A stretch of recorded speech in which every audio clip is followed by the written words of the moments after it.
right, let's go ahead and finish up polar graphs. We've got two final graphs to do. What kind of graph is number 7 going to make?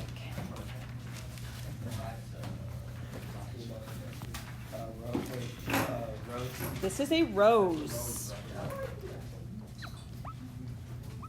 This is a rose. How many petals does this rose have?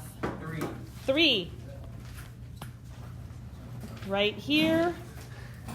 This is N. When N is odd,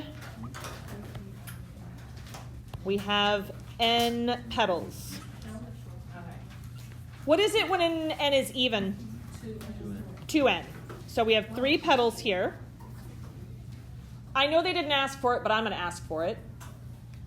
If N is odd, what's our period? Pi. This is the one where I had us write it down because I mixed it up. If we have 2 N petals, we have a period of 2 pi. If we have N petals, then we have a period of pi. So period of pi.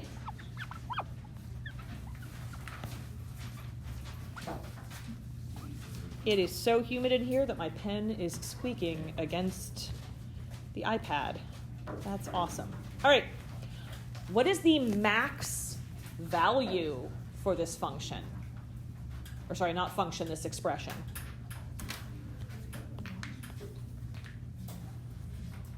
What would the maximum value be? 4 is correct.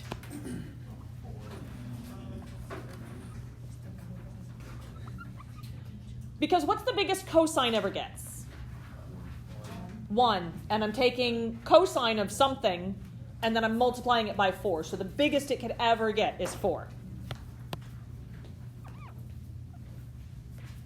Where do the max values occur? Here's how we're going to find this. So when we're talking about polars, because we're moving around in a circle, maximum values can be positive 4, or in this case it could also be negative 4, because that's just, like if I move in the negative direction, for some angle measurement, that would be the same as the positive direction. Does that make sense? Okay. So,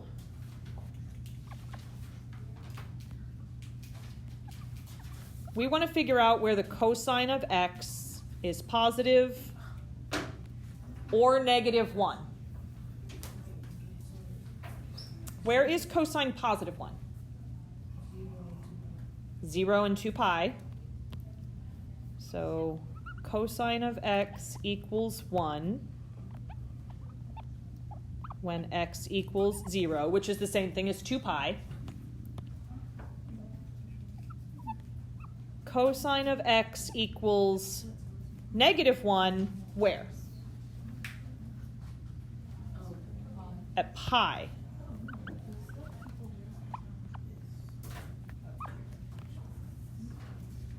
And we have to think about every rotation around, so I wouldn't just say pi. It'd be plus 2 pi n, because every time I go around the unit circle again, I get that minimum value of negative 1. Same thing with 0. This would be plus 2 pi n. So far, so good? Please tell me if I start to lose you anywhere. Where did the max values occur? We are finding them right now. Oh, okay. Yep, I haven't filled in those answers yet because we haven't located them. But we're starting off with what are the maximum and minimum values for cosine, and then we're going to apply this to our function. Yes, sir? So like if you completely forget the types of graphs, you can just graph it and then be like, oh, that's that, right? Yep. All right. Yep. That is 100% what I did when I first learned this. I just subbed in all my unit circle values and saw what happened. And then I named it. All right, so I want you to go up and look at our equation. R equals 4 cosine of what? 3 theta. Cosine of 3 theta. So I'm going to substitute 3 theta here in the place of x, because 3 theta is our angle.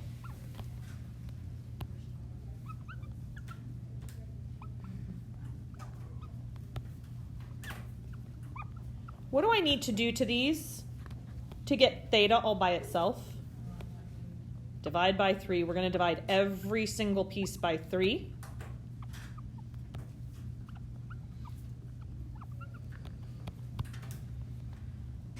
So I get that theta has a maximum at 0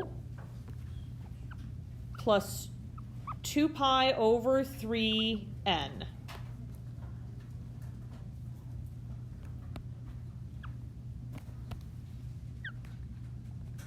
Theta has a max value, but it's a negative max value at pi over 3 plus 2 pi over 3n. What did we say the period for this rose was? Pi. So I want to find my maximum values inside that period. I don't need to go beyond one period because we're only going to graph one period. After that, it just starts to repeat itself over and over and over. So when theta is what? We have positive maxes. Look at what I have in blue. 2 pi over 3. Where else?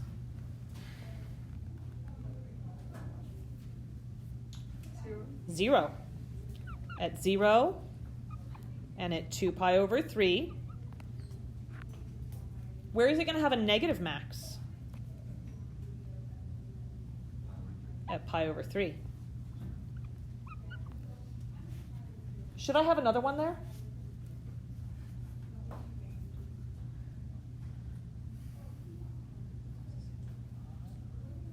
Should I have another negative max? What'd you say, Carrington? Negative max coming from what I have in red. It'd be pi, but my period is only 0 to pi, right? Let's go ahead and write it down anyway. Because when I do my table, I'm going to take it all the way out to pi. So here's where our maximums are. So there's a couple things I can fill in on this table already.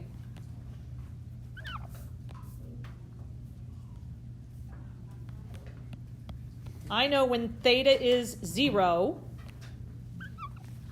it's going to have a maximum. What did you tell me the maximum value was?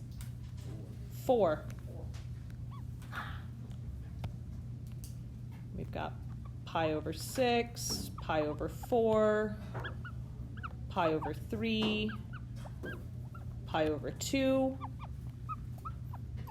2 pi over 3, 3 pi over 4, 5 pi over 6, and pi. Which others can we fill in with a maximum value of 4? For which other angle measurement do we have a maximum value? Close. Pi, it's actually going to be -4. But yeah, we can fill that one in. What else can we fill in?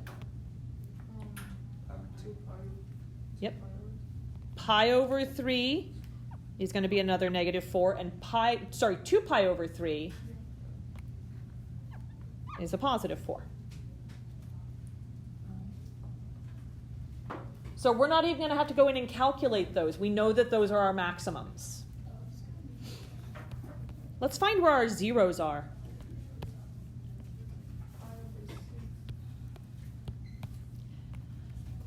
So I want to know where cosine of x is equal to 0. Where is cosine of x equal to 0? Not for my function, just cosine x. Where does cosine have an output of 0? Yep. Pi over 2. Where else? 3 pi over 2. Anytime we go halfway around the circle from here, right? How far is halfway around the circle? Pi. So pi over 2 plus pi n. What do I want to put in the place of x based on my equation up here? 3 theta. So 3 theta is equal to pi over 2 plus pi n. I'm going to divide both sides by 3. So theta is equal to what? Pi over 6 plus pi over 3n.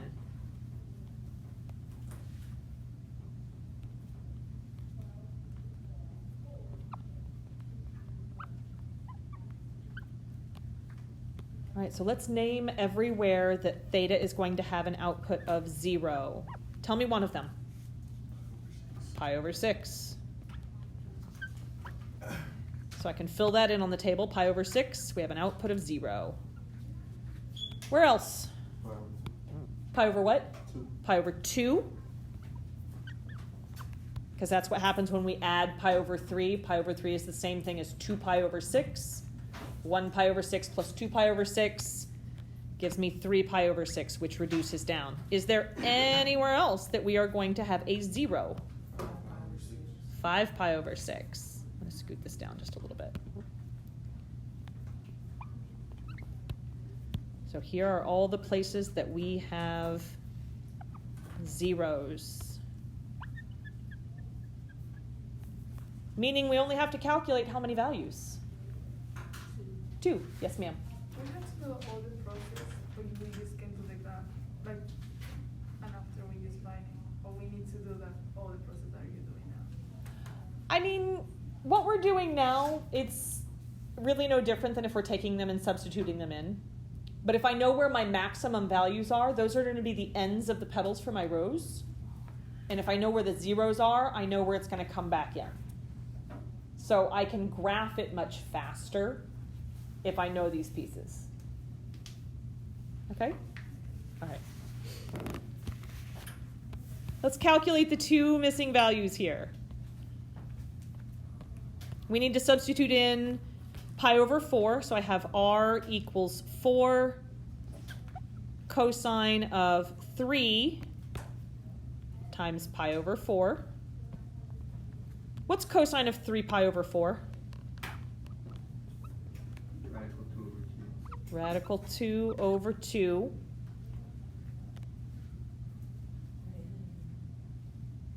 What are you saying, dear? Negative radical 2 over 2. Because 3 pi over 4 is in which quadrant? Second quadrant. So cosine is negative there. If I multiply 4 by negative radical 2 over 2, I get what? Yes. Negative 2 radical 2, which is about negative 2.8.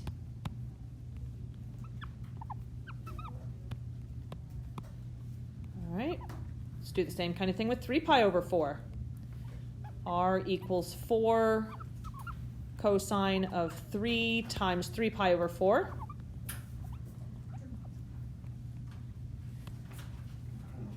So I've got 9 pi over 4. 9 pi over 4 is the same as what? Pi over 4. And cosine of pi over 4 is radical 2 over 2. So R is 2 radical 2, which is about 2.8, positive 2.8 here. All right. Let's go in and plot these points and see our rows take shape.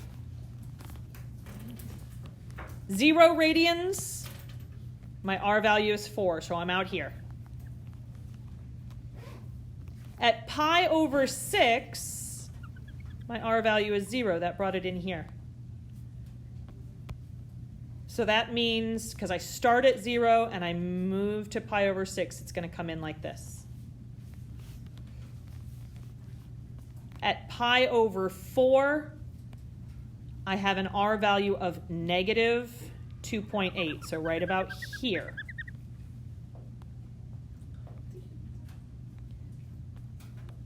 At pi over 3, I have an R value of -4, so that comes out here. So it's going to curve around through these.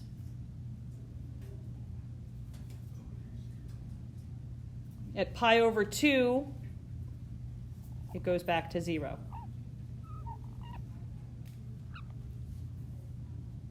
At 2 pi over 3, I have an R value of 4. So it's going to curve out here. At 3 pi over 4, I have an R value of 2.8.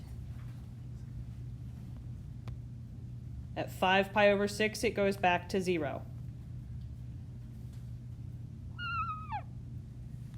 And then the very last point that we need to plot is for pi. What's the R value at pi? -4. I already have a point there. Because when I go -4, here's pi radians, but negative means I'm going to move backwards. It's going to join back up with that first point that I have. I think this one happens to look more like a propeller than a rose, but that's just my opinion. So far, so good? We've got one last graph to do. What kind of a shape are we doing on our last graph? Another rose.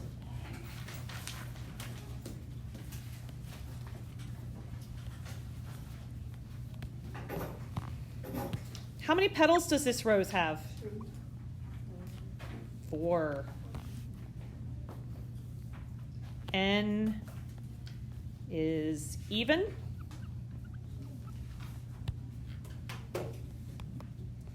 So we have 2n petals. So 4 petals.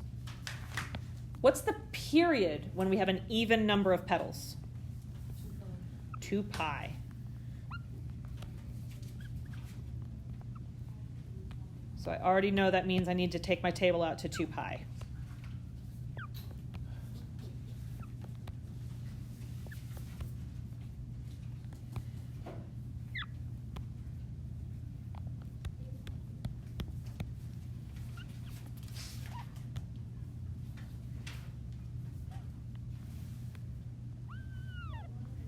And I'm going to need some more down here. All right, so 0, pi over 6, pi over 4, pi over 3, pi over 2, 2 pi over 3, 3 pi over 4, 5 pi over 6, pi, 7 pi over 6, 5 pi over 4, 4 pi over 3, 3 pi over 2, 5 pi over 3, 7 pi over 4, 11 pi over 6, and 2 pi. What's the max value this time? 3.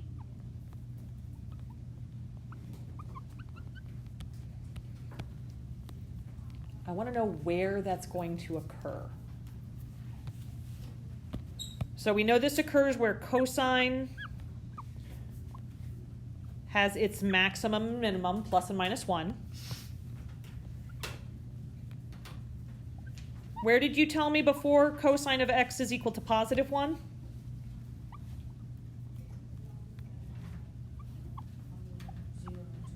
Yep.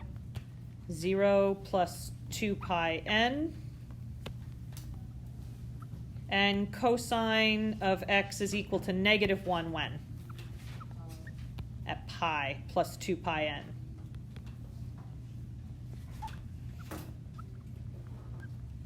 What am I going to put in the place of x this time? 2 pi, or yeah, 2 theta, sorry, not 2 pi, 2 theta.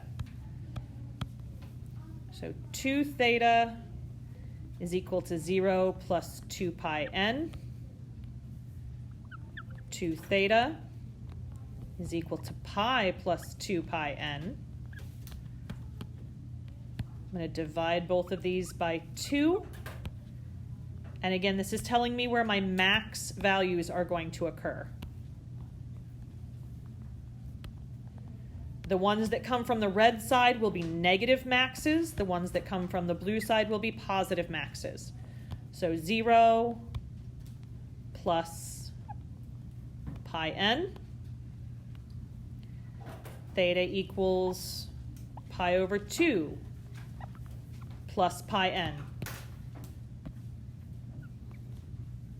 So inside my period from 0 to 2 pi, where are my maximums going to occur?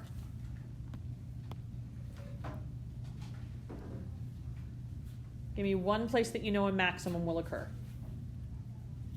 At 0. We're going to have a maximum value of 3 at 0. Where else? Pi over 2. Pi. 3 pi over 2. 2 pi. And 2 pi. So at pi over 2, are we going to have a 3 here?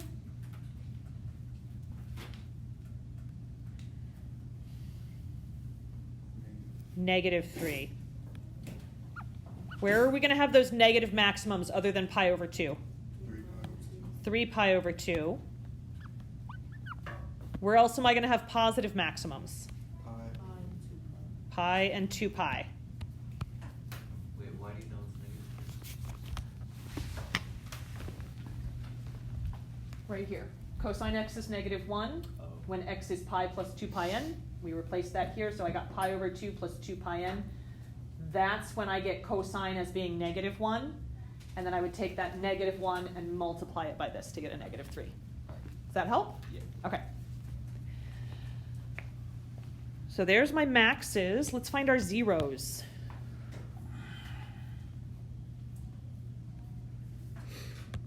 So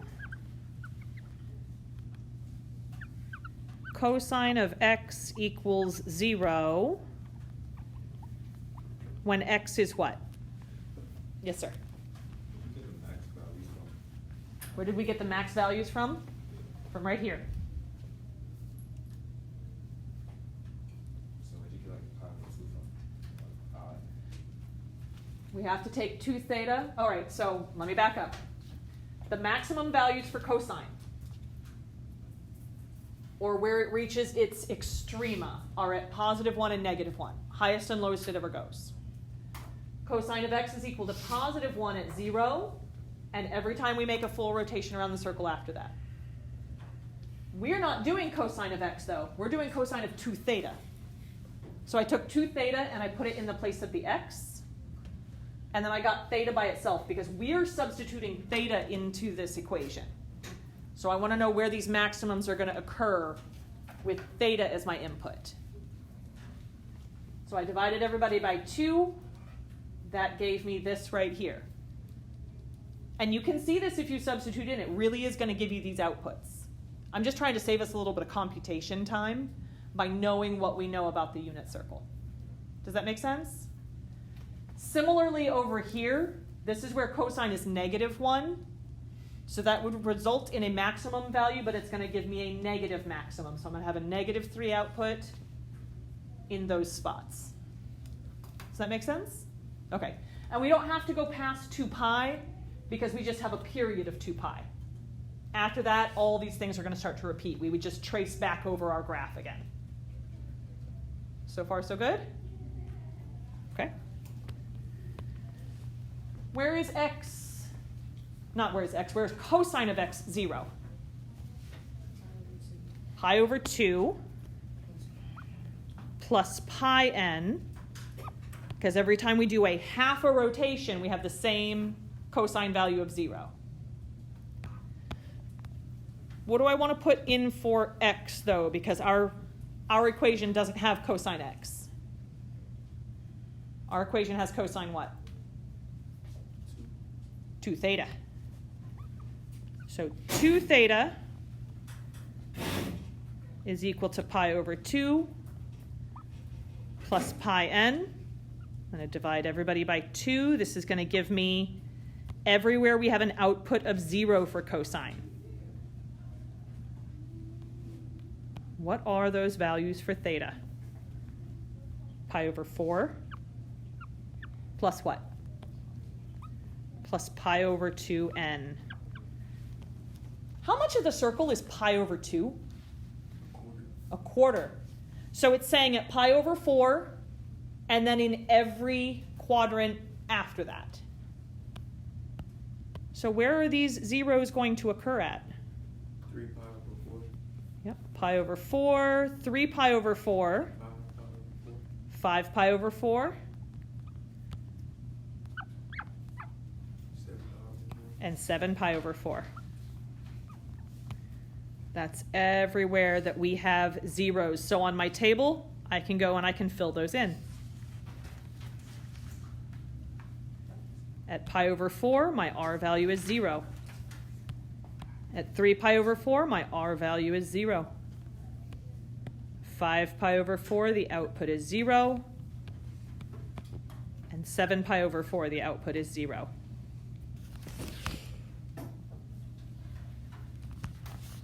Yes, sir. Why did you choose that equation, not the 0 plus pi n? For the zeros. For this? Yeah, where do you get that equation? No, the x equals pi over 2 plus pi over pi n. This is for my max values. Sorry, let me...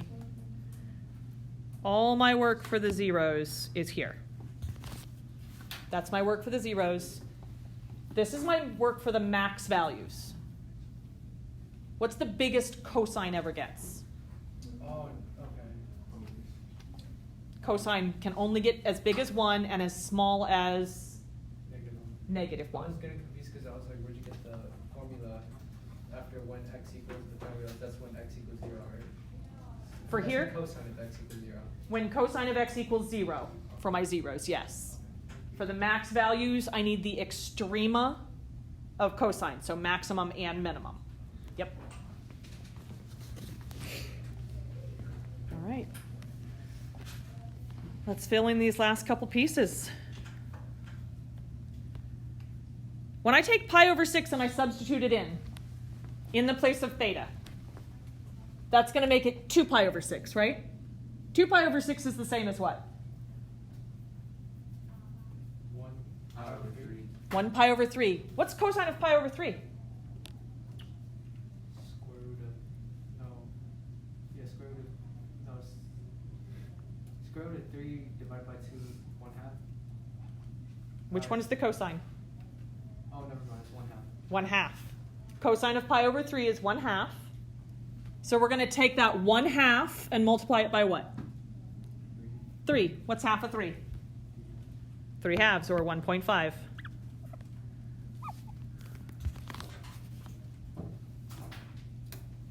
Now we're going to take pi over 3 and substitute it in. So now I have 2 pi over 3. What's the cosine of 2 pi over 3? 1/2. Close. Oh, square root of 3 over 2. No. Negative 1/2. Negative 1/2. Negative 1/2 times 3, I get negative 1.5. 2 pi over 3, I substitute in. So 4 pi over 3. What's the cosine of 4 pi over 3?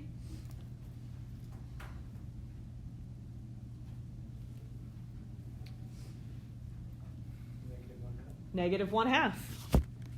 I multiply that by 3 and I get another negative 1.5. 5 pi over 6, sub it in. We're almost there, guys. When I multiply that by 2, I get 10 pi over 6, or 5 pi over 3. What's the cosine of 5 pi over 3? 1/2. Multiply that by 3, I get 1.5. 7 pi over 6. We're going to end up with a cosine value of 1/2. So I get 1.5.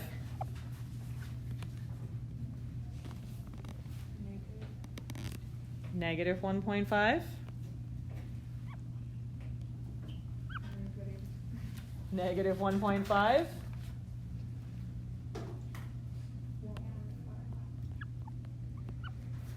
And a positive 1.5.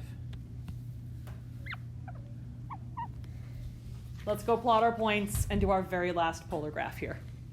Is everybody okay? Okay. The value for pi be negative 3 or 3? The value at pi is a positive 3 because cosine has a value of 1 at 0 and every time we make a full rotation. But we had to substitute in 2 theta, so I divided these all by 2.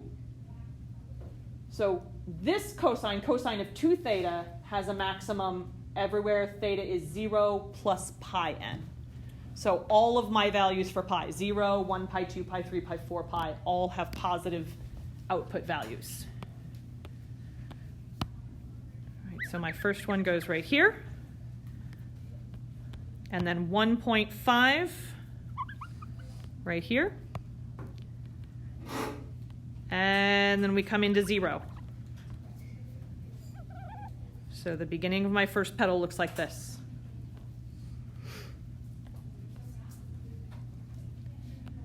At pi over 3, we go to negative 1.5.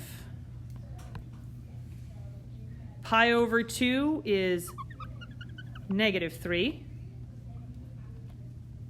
So my petals are coming around like this. 2 pi over 3. Negative 1.5, and then we come back into 0. So there's a full petal right there. And it's messing with me now. Good enough. 5 pi over 6, we're at 1.5. At pi, we're out here at 3. 7 pi over 6, we're at 1.5, and then at 5 pi over 4, we come back into 0. Pi over 4, we are at negative 1.5, so right here.